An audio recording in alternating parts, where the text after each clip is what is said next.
Hello दोस्तों, मेरा नाम चंदन झा है और इस YouTube चैनल पे स्वागत है आपका। मेरे प्यारे दोस्तों, सफलता को पाने के लिए 3 चीज़ों की सबसे ज़्यादा जरूरी है। पहली चीज़ टारगेट का सेट होना, टारगेट बनाना। दूसरी चीज़ उसमें विश्वास होना और तीसरी चीज़ कंटिन्यूटी मेंटेन करना। अगर ये आप 3 चीज़ें करते हो तो हमेशा आपको सफलता मिलेगी ही मिलेगी। राइट, एक छोटे से एग्जाम्पल से समझाता हूं। फॉर एग्जाम्पल, अगर आप मंदिर जाते हैं या मस्जिद जाते हैं या फिर चर्च या गुरुद्वारा कहीं पर भी जाते हैं तो वहां पर जाकर ऐसा नहीं कि हमको भगवान दिख जाता है, पर हम फिर भी जाते हैं। क्यों? क्योंकि हमें उसके अंदर विश्वास होता है। जब आप जाते हो और मंदिर से जब बाहर निकलते हो तो एक अलग ही अद्भुत सा एक अंदर फीलिंग डेवलप होती है कि अब मैं अकेला नहीं हूं, कोई ना कोई जो भी आपका गम है उसको दूर करने के लिए कोई ना कोई आपके साथ हमेशा लगा हुआ है, ऊपर वाला। ये हमारे अंदर विश्वास हो जाता है जब हम मंदिर से बाहर आते हैं, जब हम मस्जिद से बाहर आते हैं, गुरुद्वारे से बाहर आते हैं, चर्च से बाहर आते हैं। मेरे प्यारे दोस्तों, क्यों? क्योंकि आपका है विश्वास उसमें। सफलता को भी अगर आपको चाहिए, सक्सेस अगर आपको अचीव करना है तो सबसे पहली चीज उसके अंदर विश्वास भी होना चाहिए। और हमारे साथ बड़ी दुर्भाग्यपूर्ण बात है कि हम टारगेट बना लेते हैं, मेहनत शुरू कर देते हैं और बीच बीच में हमारा टारगेट के लिए हम डगमगा जाते हैं, हमें विश्वास खो देते हैं कि हमें वो सफलता मिलेगी कि नहीं मिलेगी। और यही रीजन है कि 90% लोग उस चीज को अचीव नहीं कर पाते वो जो चाहते हैं। हां, एक चीज और, सर विश्वास करने से सफलता मिलेगी जरूर, पर वो ड्यूरेशन हमारे हाथ में नहीं है कि कब मिलेगी। राइट, बस हमारे हाथ में एक ही चीज है कि निरंतर कोशिश करते रहना, प्रयत्नशील रहना, बस ये चीज हमारे हाथ में है। उसको करते रहिए, सफलता जरूर मिलेगी आपको। एक छोटे से एग्जांपल से मैं आपको समझाने की कोशिश करता हूं। फॉर एग्जांपल, एक छोटी सी कहानी के तौर पे समझाता हूं। चलिए मैं आपको, एक बार क्या हुआ, एक राजा था। उस राजा के पास एक विदेश से उसका एक कोई मित्र मिलने के लिए आया और उसने इस राजा को, जो राजा ने उसकी सेवा और ये सब करी, उससे वो बड़ा खुश हो गया और उसने बड़ा सा मजबूत सा पत्थर उसको दिया, स्टोन, बड़ी कॉस्टली स्टोन था। वो विदेशी मित्र ने उसको दिया, बोला ये पत्थर दे रहा हूं, इसको अपने पास रखो और ये बहुत ही महंगा पत्थर है। राजा ने काफी दिन तक उस पत्थर को अपने पास रखा और उसके बाद राजा ने सोचा, यार इस पत्थर को मैं क्या करूं, ये पत्थर मेरा क्या काम का। फिर राजा ने सोचा, क्यों ना एक काम करता हूं, एक मंदिर का निर्माण करता हूं और उस मंदिर में इस मूर्ति, इस पत्थर से एक मूर्ति बनाता हूं, उसको मैं वो स्थापित कर देता हूं ताकि कोई दिक्कत नहीं रहेगी राज्य में। वो फटाफट मंत्री को बुलाता, मंत्री को बोलता, जाओ ये पत्थर उठाओ और इस पत्थर को मूर्ति के रूप में बनवा के लाओ और एक मंदिर बनाओ भव्य सा और उस मंदिर में उस मूर्ति को स्थापना करो। मंत्री राजा के आदेश को लेता है और चला जाता है। वो राज्य में पता करता है कि सबसे जबरदस्त वाला, सबसे बेहतरीन मूर्ति बनाने वाला कौन है। उसके पास जाता है और उसको जाके पत्थर देता है, बोलता, देखो दोस्त, 50 मुद्राएं, स्वर्ण मुद्राएं मिलेगी एक मूर्ति बनाने का, बना दोगे क्या? मूर्तिकार और कॉन्फिडेंस खतरनाक, अरे क्यों नहीं बनाएंगे, बड़ी बड़ी मूर्ति बना देते साहब, ऐसे बना दूंगा मूर्ति। तो मंत्री बोलता है बनाओ, पत्थर देता है, मूर्तिकार उस पर मारता है, टन, टूटता ही नहीं। अब जब टूटेगा ही नहीं तो वो उसकी मूर्ति कैसे बनेगी? 2, 3, 4, 5 वो मारता ही जाता, टूटता ही नहीं। 50 तक मारता है, टूटता ही नहीं। मूर्तिकार को समझ में आता है कि ये पत्थर अपने बस की बात नहीं है, जब मैं इसको तोड़ ही नहीं पा रहा हूं तो मैं इसको मूर्ति का रूप कैसे दूं। अब वो मूर्तिकार क्या करता है, उस पत्थर को उठाता है, वापस मंत्री के पास जाता है और मंत्री को देके बोलता है, अपने से सर नहीं हो पा रहा ये काम, किसी और से करवा लीजिए, सॉरी इसके लिए। मंत्री बोलता है चलो कोई दिक्कत नहीं। मंत्री पर राजा का आदेश है, मंत्री को भी मूर्ति बनवाना बहुत जरूरी है। अब मंत्री ढूंढता है, देखता राज्य में एक बड़ा मामूली सा एक मूर्तिकार है, उसके पास जाता है, बोलता बना दोगे क्या?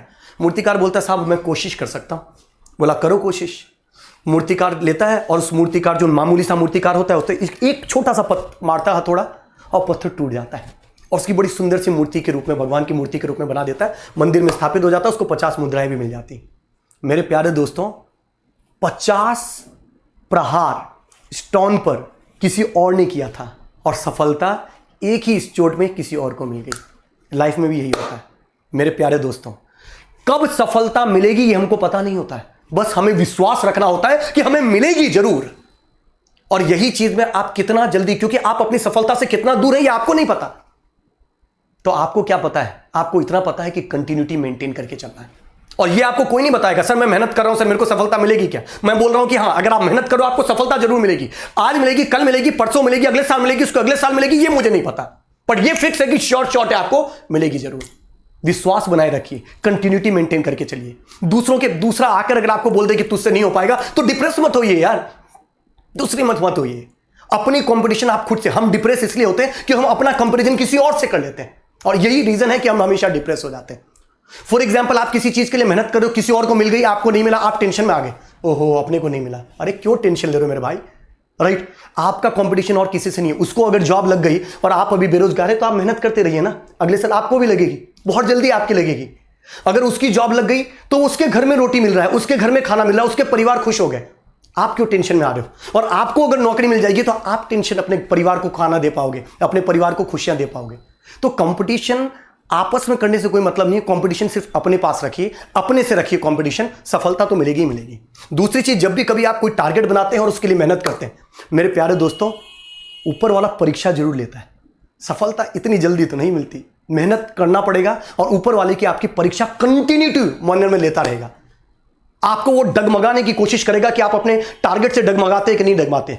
थोड़ा सा डगमगाए नहीं कि टारगेट आपकी अपनी सक्सेस से दूर हो जाएंगे। एक छोटी सी कहानी बताता हूं इसको भी जस्टिफाई करने के लिए। एक बार एक किसान देखता है, परेशान हो जाता है कि यार मैं इतनी मेहनत करता हूं, कभी बारिश नहीं होती है, सूखा पड़ जाता है, कभी ओले गिर जाते हैं, कभी हवा तेज आ जाती है, कभी आंधी आ जाता है, ये क्या लगा रखा प्रभु ने। वो बोलता है नहीं, ऊपर वाला जो कर रहा है वो सब गलत कर रहा है, उसके बस की बात ही नहीं है। वो बड़े तपस्या करता है, भगवान को प्रसन्न करता है, भगवान के पास जाता है। भगवान बोलते हैं हाँ भाई वत्स क्या चाहिए तुमको? बोला प्रभु ये सब क्या लगा रखा है आप, राइट? जिसको जो चाहिए वो नहीं देते हो, जिसको जो नहीं चाहिए वो दे देते हो, राइट? तो प्रभु ये तो गलत है। तो बोला तुझे क्या चाहिए? बोला प्रभु नहीं, ये जो आपका सिस्टम चल रहा है ये सिस्टम सही नहीं चल रहा है, इस सिस्टम को मुझे चेंज करना है। बोला फिर? बोला प्रभु 1 साल तक मैं संभालूंगा ये किसानी वाला जो काम है। बोला बिल्कुल सही। बोला यार 1 साल तक पूरा तो नहीं, तू एक काम कर, एक छोटा सा जगह मैं तुझे देता हूं, उस जगह की निगरानी तू कर, तेरे हिसाब से सब कुछ चलेगा। तो किसान, और अगर तू सक्सेसफुल रहा तो तू को कंटिन्यू बना देंगे, इस काम का पूरा जो दारोमदार है वो तुझे दे देंगे। किसान खुश हो जाता, बोलता ठीक है। एक छोटी सी जमीन के टुकड़े देते, बोलते तेरे को जो करना है कर। वहां पर किसान बोलता है ओके। किसान अपना काम शुरू करता है और किसान वहां पर जो आदमी काम कर रहा होता है, जो मजदूर लोग होते हैं, जो खेती करने वाले होते हैं, किसान होते हैं जो काम कर रहा होता है, वो फसल उगाता है। और फसल के लिए वो ऊपर बैठा हुआ बंदा उतना ही हवा देता है जितने हवा की जरूरत हो, उतना ही पानी देता है जितने पानी की जरूरत हो, राइट? मतलब बारिश भी उतना ही करता है जितना जरूरत होती है, उतनी हवा देता है जितनी हवा की जरूरत है, उतनी धूप देता है जितनी धूप की जरूरत थी। बिल्कुल सब कुछ परफेक्ट मैनर में, एक्यूरेट मैनर में मिलता है। जब साल खत्म होता है, जब साल खत्म होने वाला होता है और फसल की कटाई होती है, तो फसल की कटाई होती है, वो धान होता है। और धान को जब ऐसे निकालते हैं तो देखते हैं उसके अंदर तो कोई भी दाना मतलब कोई है ही नहीं। जब दाना नहीं है तो किसान परेशान हो जाता है। किसान फिर प्रभु के पास जाता है, प्रभु ये क्या हो गया? बोला क्या हुआ? बोला प्रभु मैंने सब कुछ इसको पर्याप्त मात्रा में दिया, तब भी जब लास्ट में हमने इनको देखा तो उसके अंदर कोई धान के अंदर कोई था ही नहीं, कोई बीज ही नहीं था। ऐसा कैसे हो गया? प्रभु ने बोला ऐसा तो होना ही था भाई। बोला क्यों प्रभु? बोला क्योंकि तूने उसे स्ट्रगल करने का मौका ही नहीं दिया, और जब तूने स्ट्रगल करने का मौका ही नहीं दिया तो वो अंदर का बीज डेवलप ही नहीं हुआ, और जब बीज डेवलप ही नहीं हुआ तो अनाज ही नहीं होगा। तो मेरे प्यारे दोस्तों, हमेशा एक चीज का ध्यान रखिए, जिंदगी में जितनी प्रॉब्लम आती है वो आपको उतना मजबूत करने के लिए प्रॉब्लम आती है, और हमेशा प्रॉब्लम का आना जरूरी भी है। अगर प्रॉब्लम नहीं आएगी तो सफलता को एंजॉय कैसे करोगे मेरे प्यारे दोस्तों? सोचो प्रिपरेशन की और फट से जॉब लग गई, क्या एहसास होगा उस चीज का, क्या फीलिंग होगी? कोई नहीं। पर जिंदगी में अगर स्ट्रगल लगी उसके बाद कोई चीज अचीव करते हो, हमेशा वो चीज का ध्यान रखोगे। वो स्ट्रगल पीरियड वाली जो चीजें हैं वो आपको जो टारगेट मिली उसकी इज्जत करने के लिए हमेशा मजबूर करके रखेगा, और यही जिंदगी में जरूरी होती है। सफलता से ज्यादा जरूरी है जब सफलता मिले उस सफलता को स्वीकार करना और उसको एंजॉय करना, उसकी वैल्यू को समझना। सो मेरे प्यारे दोस्तों, हमेशा एक चीज ध्यान रखिएगा, छोटी सी चीज, एक जाते जाते 1-2 लाइनें अर्ज कर देता हूं। मंजिल यूं ही नहीं मिलती राही को, मंजिल यूं ही नहीं मिलती राही को, जुनून सा जगाना पड़ता है। पूछा जो चिड़िया से कैसे बना घोंसला, पूछा जो चिड़िया से कैसे बना घोंसला, तो बोला मेहनत करनी पड़ती है, दाना दाना चुगना पड़ता है, तिनका तिनका उठाना पड़ता है, दिल में जुनून जुगाना पड़ता है, पागलपन लाना पड़ता है, राइट? सो मेरे प्यारे दोस्तों, अगर सफलता चाहिए तो जुनून जगाओ, पागलपन जगाओ। अगर वो पागलपन, जुनून उस सफलता के लिए आ गया तो सफलता तो मिलेगी ही मिलेगी मेरे प्यारे दोस्तों, मिलेगी ही मिलेगी, राइट? सो बहुत बहुत धन्यवाद, thank you very much, all the very best.